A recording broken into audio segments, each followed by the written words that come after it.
Hey hey hey!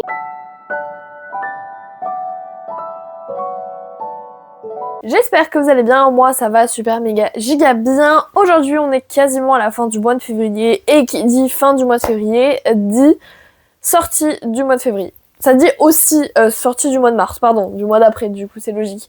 Ça dit aussi pile à lire, mais la pile à lire, je prépare un truc un peu spécial. Alors c'est pas moi qui le prépare, mais je vais participer à un challenge. Donc voilà, la pile à lire sera un petit peu différente de d'habitude. Bref, du coup aujourd'hui on se retrouve pour les sorties du mois de mars et il y en a quand même quelques-unes, je pense qu'il y en a un petit peu plus qu'en février. Du coup écoutez, je vous propose qu'on tergiverse pas plus et qu'on y aille tout de suite. C'est parti.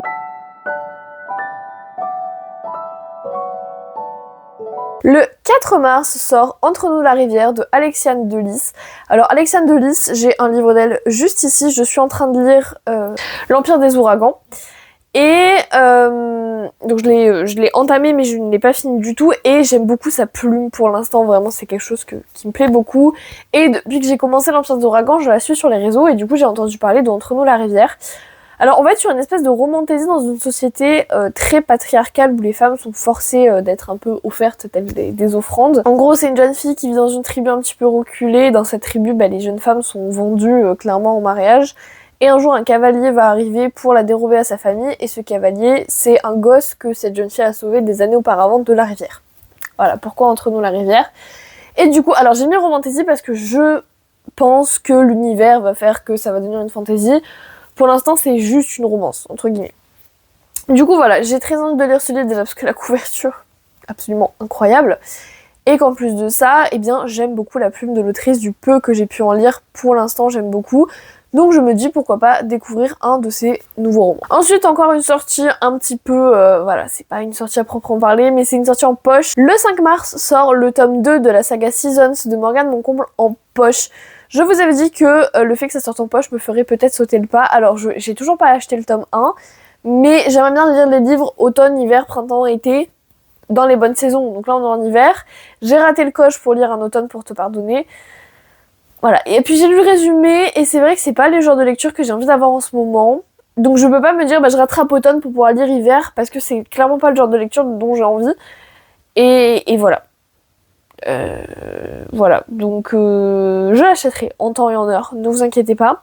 Je l'achèterai pour l'automne très certainement et je les prendrai en poche parce qu'en ce moment j'ai une obsession pour les Hugo Romances poche. Donc voilà, donc c'est pour ça que le fait que ça sorte en poche me motive un tant soit peu à le lire. Mais en lisant le résumé, c'est pas le genre de lecture que j'ai envie d'avoir en ce moment, donc c'est pour ça qu'il est toujours pas rentré dans ma pile à lire, mais ça ne saurait tarder. Le 5 mars sort le tome 1 de Deadly Divan Duets de Ella Field. Alors là j'ai noté que c'était de la romantaisie ainsi qu'un mariage forcé et c'est en gros ils vous le vendent comme quand la romantaisie croise la dark romance et je n'avais pas vu ça au début. Voilà. Donc je suis une très peu grande fan de la dark romance, vous avez pu le voir au fur et à mesure du temps. Hein. Voilà, je suis pas fan de la dark romance. Le fait qu'il y ait de la fantasy pourrait peut-être m'aider à l'apprécier mieux. Mais voilà, la dark romance c'est vraiment pas quelque chose que j'aime et parce que je trouve que les valeurs que ça transmet dans la plupart des dark romances c'est une catastrophe. Et en plus de ça, moi je suis là pour lire des romances mignonnes et pas des gens qui abusent des gens et qui les manipulent et qui sont heureux dans cette relation médiocre. Alors peut-être que je généralise parce que je n'ai jamais lu de dark romance, c'est possible aussi, mais le peu que j'ai pu en voir, la manière dont on le vend sur les réseaux sociaux, etc., ça ne me donne pas du tout envie. Voilà. Donc j'y vais un petit peu plus à reculons que... pour ce livre-là. Alors j'ai marqué mariage forcé, mais je crois que c'est carrément même un échange de bons procédés, c'est-à-dire que si je t'épouse, eh ben toi tu pourras avoir ça et moi je pourrai avoir ça, et du coup on s'en sortira bien mieux. J'ai noté mariage forcé parce que voilà, c'est clairement un échange d'époux entre deux tribus ou deux peuples en tout cas. Mais il y a aussi cette histoire de si je t'épouse, tu pourras obtenir ça que ton peuple veut et moi je pourrai obtenir ça que mon peuple veut. Enfin, il y a une histoire comme ça. Bref. Du coup voilà, un petit peu plus de réserve parce que étant donné qu'il le présente comme une dark romance, c'est pas du tout mon genre de lecture, surtout pas en ce moment. Mais pourquoi pas, écoutez, je pourrais me laisser tenter tout à fait. Le 5 mars, toujours, sort le tome 1 des Voix du Destin de Eulalie Lombard et Megara Nolan. Nolam, même. Alors, j'ai juste noté que c'était une romantaisie. Ben, ça nous éclaire pas plus, finalement. Je ne sais plus du tout de quoi ça parle. On remarquera mon obsession pour la romantasy, clairement. Mais c'est pas que c'est une obsession pour la romantasy, c'est que c'est ce qui sort le plus en ce moment parce que c'est le genre le plus à la mode. Et donc les maisons d'édition nous bombardent de romantasy. Il y a des romances qui sortent, mais elles ne m'intéressent pas forcément. Oui, je vous laisserai vous faire votre propre avis de la couverture. N'hésitez pas à les taper le résumé sur internet parce que je sais pas pourquoi j'ai noté un truc, c'est de la romantasy. Ça nous dit va, je pense que c'est. Bref. Le 6 mars, cette fois-ci, sort le tome 3 du cycle des secrets de Manon Fargeton. Alors, le cycle des secrets, je crois qu'il est pas derrière moi. Donc, je sais plus où il est. Bref. J'ai le tome 1 en pile à lire depuis très longtemps. Et je l'ai jamais sorti de ma pile à lire. Je ne sais pas ce que j'attends, parce que clairement, Manon Fargeton, c'est une autrice jeunesse que j'aime beaucoup. C'est de la fantaisie. Alors, je sais pourquoi j'attends, parce qu'on m'a dit que le tome 1 était un tome introductif à la saga. Et que c'était juste pour te poser dans le monde qui est très dense et très vague, etc. Enfin, vague dans le sens, elle est imprécise, mais vague dans le sens très étendu. Donc, ça me retient un peu, parce que moi, les tomes introductifs, on s'ennuie très vite. Et en plus de ça, moi je suis pas quelqu'un de patient, moi j'aime bien avoir les informations qui me tombent tout cuit dans la bouche, clairement. Je suis pas quelqu'un de patiente qui attend des chapitres et des chapitres avant d'avoir une action dans le monde. Typiquement, j'étais le genre de personne qui détestait Zola ou Hugo à l'école parce que c'est le genre de roman qui n'avance pas en fait. Et au contraire, j'aimais beaucoup le théâtre parce que en fait, scène par scène, tout nous tombait tout cuit dans la bouche et je préférais beaucoup. Bref. Donc moi, les descriptions... Je ne les lis jamais dans les romans. Pour être très honnête avec vous, les descriptions, ça m'ennuie profondément. C'est des restes de ma prépa où je devais analyser des pages entières de descriptions. C'est bon, stop. J'ai étudié, en prépa, j'ai étudié Flaubert, j'ai fait du Zola. Enfin voilà, vraiment, je sature de toutes ces descriptions. Et du coup, je ne les lis plus dans les romans que je lis pour le plaisir simplement et plus des livres forcés pour l'école. Donc c'est vrai que moi, on me dit c'est un livre introductif. Voilà, je suis un petit peu réticente. Après, vous me direz, vous auriez raison, faut se faire son propre avis et c'est clairement ce que j'ai envie de faire. Donc voilà, je pense que le fait que le tome 3 soit sorti, ça va me pousser à le sortir pour le mois de mai parce que je pense que c'est une lecture qui se prête bien au mois de la fantaisie. J'ai pas encore d'idée globale de ce que je vais lire au mois de la fantaisie parce qu'on est qu'au mois de février et qu'il reste un peu 2 mois de lecture avant le mois de la fantaisie, donc comment vous dire que des fantaisies j'aurais pu en lire 15 000. Mais voilà, du coup je pense que le mois de la fantaisie va me motiver à le sortir parce que c'est le genre de lecture que j'aime avoir pendant le mois de la fantaisie, donc il y aura un tome 2, un tome 3... Ça me motive, on va dire, donc le 6 mars. Ensuite, le 6 mars, toujours sort Podam, le tome 1 de Aude Ziegelmeyer. Alors ça, je vais vous expliquer rapidement ce que c'est l'histoire. C'est une espèce de romance slash dark romance entre une princesse et le bouffon du roi de son père, à elle. Le fou, je sais pas comment appeler ça à l'époque, vous savez, les jokers un peu, voilà, c'est ça. Et peau d'âme, c'est un peu... c'est une métaphore avec peau d'âne. C'est peau d'âme avec un M et le conte c'est peau d'âne. Bref. Ce livre-là, je l'ai vu passer sur TikTok. Alors, l'autrice fait des TikTok anglophones et pourtant je crois qu'elle est francophone. De ce que j'ai compris. Et je l'ai vu passer, je me suis dit, waouh, incroyable. Et quand j'ai vu que ça s'appelait Peau d'âme, je me suis dit, mais c'est pas possible, ça va sortir en France. Et c'est sorti en France. Enfin, ça va sortir en France. Mais... déjà, le plot de la princesse et le joker de son père, enfin le fou du roi de son père, j'ai trouvé ça génial. Parce que c'est un truc qu'on voit très très très très peu en romance. Je sais pas s'il y a de la fantaisie, pour être très honnête avec vous, j'en sais rien du tout. Et voilà, et du coup en fait elle a fait plein de visuels sur son compte TikTok qui m'ont grave plu. Et je me sens que je l'ai liké en me disant putain j'ai trop hâte de la sortie. Et quand j'ai vu la sortie sur Amazon, je me suis dit c'est génial. Je vous invite à aller voir son compte, je sais plus du tout ce que c'est son compte parce que je pense que vous savez mes likes, ils sont hyper loin dans mes likes. Si j'arrive à vous retrouver, je vous mettrai en description, sinon je vous invite à chercher son nom sur TikTok, Aude Ziegelmeyer, c'est écrit très simplement, hein, vraiment comme ça se prononce. Mais voilà, elle a partagé des visuels, je crois que c'est elle qui les a créés, je vais pas dire de bêtises.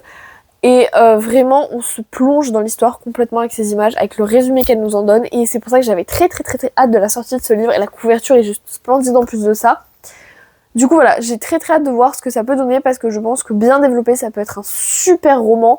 Déjà de par son originalité, parce que clairement, on voit pas ça partout. Et voilà, j'ai vraiment vraiment très hâte. Et quand j'ai vu que ça sortait au mois de mars, je sautais sur la sortie littéralement. Voilà, trop hâte. Ensuite, on va faire un énorme bond dans le temps, le 19 mars. Et oui, entre-temps, j'ai rien trouvé qui me plaisait. Ça arrive. Donc, le 19 mars sort le The Long Game, de Helena Armas. Alors, pour ceux qui la connaissent, c'est elle qui a écrit My American Experiment et My Spanish. Enfin, les trucs, la saga comme ça. J'essaierai de vous caler une photo avec la couverture du livre. Voilà. Là, il y a les autres sagas qu'elle a faites et là, c'est la couverture du livre dont on parle.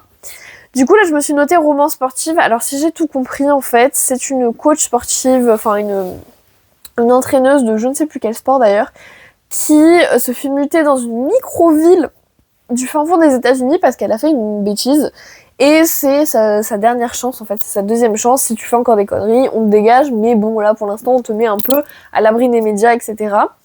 Et donc, elle va entraîner une équipe de gamines de 10 ans. Et elle va tomber sur, je sais plus si c'est le voisin, ou bref, un mec de la ville.